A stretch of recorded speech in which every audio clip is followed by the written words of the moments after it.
नमस्कार दोस्तों, आप देख रहे हैं डीके व्हीलचेयर फिटनेस। अगर आप या आपके परिवार में कोई एससीआई यानी स्पाइनल कॉर्ड इंजरी से गुजर रहा है और आपके पैरों में झंझनाहट, सुई चुभने जैसा एहसास, जलन, सुनपन के साथ अजीब सा कंपन होता है, तो ये वीडियो आपके लिए बहुत जरूरी है। अक्सर लोग पूछते हैं, पैर तो हिल नहीं रहे, फिर ये झंझनाहट क्यों? क्या ये ठीक होने का संकेत है? ये दर्द है या नर्व का सिग्नल? आज इस वीडियो में हम पूरी सच्चाई सरल भाषा में समझेंगे। Basic understanding. एससीआई क्या होता है? एससीआई यानी स्पाइनल कॉर्ड इंजरी, रीढ़ की हड्डी में चोट लगना। हमारी रीढ़ की हड्डी एक केबल की तरह है जो दिमाग से पूरे शरीर तक मैसेज भेजती है। जब ये केबल पूरी या आंशिक रूप से डैमेज हो जाती है तो दिमाग और पैरों के बीच का संचार टूट जाता है। लेकिन ध्यान रखिए, नर्व पूरी तरह मरी नहीं होती, वो बस घायल यानी इंजर्ड होती है। यहीं से शुरू होती है झंझनाहट की कहानी। एससीआई में पैर में झंझनाहट क्यों होती है? अब असली सवाल, पैर हिल नहीं रहा, फिर झंझनाहट क्यों? इसके 5 मुख्य कारण हैं। 1. नर्व का अधूरा signal, miss firing of nerves. SCI के बाद नर्व पूरी तरह बंद नहीं होती बल्कि गलत सिग्नल भेजने लगती है, जैसे टूटी हुई बिजली की तार जिसमें करंट कभी आता है कभी नहीं। इससे दिमाग को लगता है कि कुछ चल रहा है, कुछ चुभ रहा है, कुछ जल रहा है, जबकि असल में कुछ नहीं हो रहा। इसे कहते हैं न्यूरोपैथिक सेंसेशन। नर्व का जागने की कोशिश करना, नर्व अवेकनिंग। कई मामलों में झंझनाहट अच्छा संकेत भी हो सकता है। जब फिजियोथेरेपी, एक्सरसाइज, इलेक्ट्रिक स्टिमुलेशन की जाती है तो नर्व धीरे धीरे रिस्पॉन्ड करने लगती है। उस समय हल्की झंझनाहट, गर्म ठंडा लगना, सुई चुभना महसूस होता है। लेकिन याद रखें, हर झंझनाहट रिकवरी नहीं होती। Spasticity, muscle tightness. एससीआई में बहुत लोगों को स्पास्टिसिटी होती है, मतलब मसल अपने आप टाइट हो जाना, झटके आना, अकड़न के साथ झंझनाहट। स्पास्टिसिटी में नर्व और मसल दोनों ओवर एक्टिव हो जाते हैं, इसलिए पैरों में अजीब एहसास होता है। ब्लड सर्कुलेशन की कमी। व्हीलचेयर यूजर में लंबे समय तक बैठे रहना, कम मूवमेंट से पैरों में ब्लड फ्लो कम हो जाता है। जब अचानक पैर हिलाया, मसाज किया, पोजीशन बदली तो नर्व एक्टिव होकर झंझनाहट पैदा करती है। दिमाग और नर्व का भ्रम, ब्रेन कंफ्यूजन। एससीआई के बाद दिमाग को पुरानी आदत होती है कि पैर से सिग्नल आना चाहिए। जब सिग्नल नहीं आता तो दिमाग खुद काल्पनिक सिग्नल बना लेता है। इसे कहते हैं फैंटम सेंसेशन। ये बिल्कुल वैसा ही है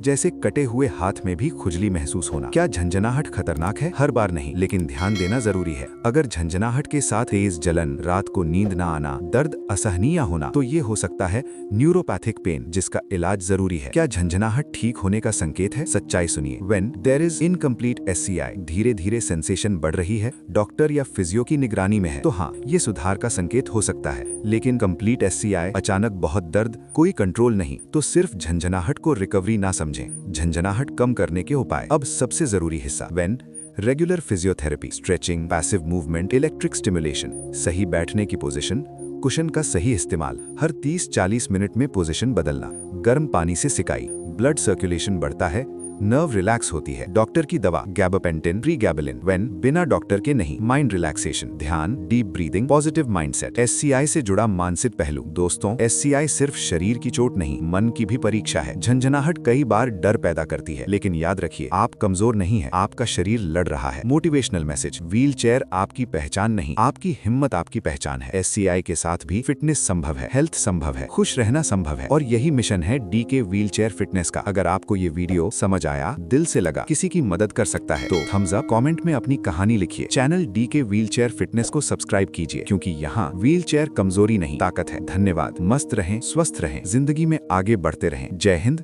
जय भारत।